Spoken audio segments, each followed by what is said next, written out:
Jack here. This is me standing next to a house that's actually a pretty solid workhorse of an earner, but it's a hovel. It's always been a hovel. I've fixed it up, I've made it nice inside, but it doesn't look good outside. So I don't love it like that, but it's a strong earner.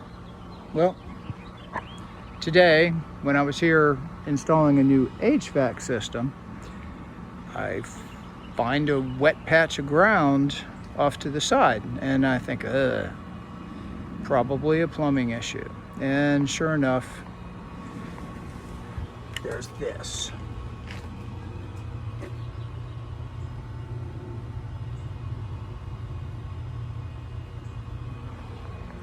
I have a note that the thing is right next to the waste. It's 3/4 line, it's got a pinhole in it. And right now the spray you see is a lot less because there's no pressure on the pipe, or not much pressure on the pipe. The old city shutoff valve doesn't shut the pipe off. So I can loosen the yoke and take the pressure off. But I'm going to try something I normally wouldn't do. This is underground, and I've used these things occasionally with mixed results. Usually at the request of somebody else. This is a repair strap.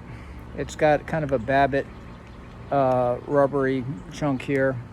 And this particular one looks better than the ones I've used. The ones I've used had a pair of bolt holes and didn't look as effective. This has got the carriage bolt and a yoke. So, you know, the proper repair for this, and any plumber will tell you this, any plumber will tell you, you need to dig a new line. You need to go out to the meter, which is right in front of my truck there, dig a trench, go up under this house, which doesn't have a crawl space access, find out where the rest of the plumbing is attached. So, among other things, now I do eventually need to cut a crawl space access into the brick and frame it in so that it supports whatever. This is an old brick building, so the joists are supported in pockets in the brick. So when you cut a hole in the wall, you're not going to be able to create something big enough to get into without taking away the support from at least one joist. So anyway, that's that. This is different. I'm going to go ahead and put this thing on, and we'll see what happens.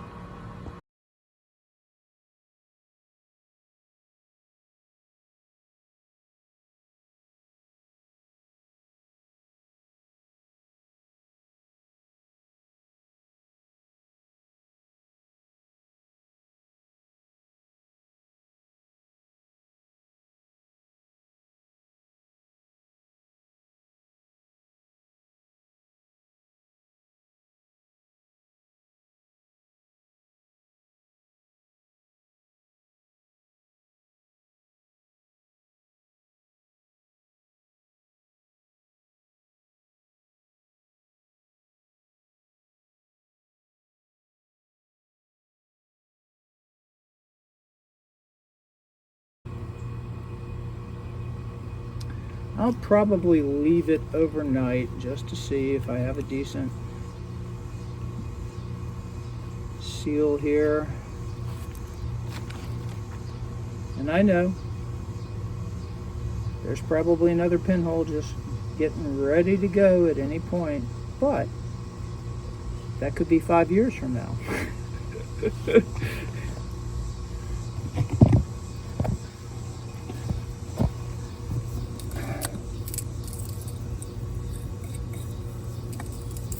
And if it's 5 years from now, then maybe it's time to go ahead and replace everything.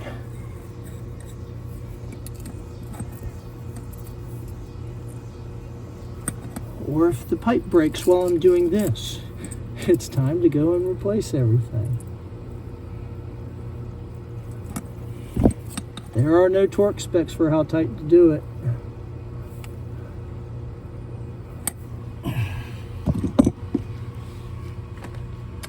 So, we'll see how this rolls. Okay, so here's the solution. I have cut a coffee cup, and it will collect any water that falls out of this thing. If I come out here tomorrow morning and the coffee cup doesn't have water in it, then I'm filling the hole in.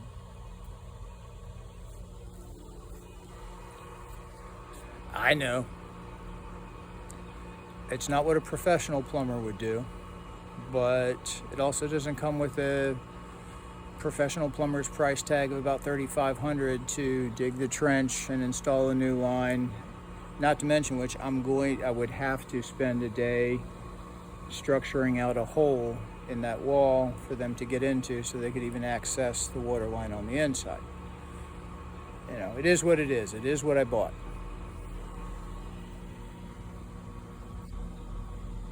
I wish I had a little more room to work with, and I could maybe use compression fittings or even everybody uses shark bites now. I guess that would be the solution, but you can't see it. This thing dives under that waste pipe towards the back right there. That's a waste pipe. That's a waste pipe fitting.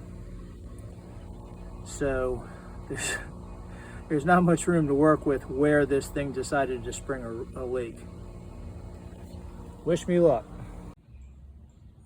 Okay.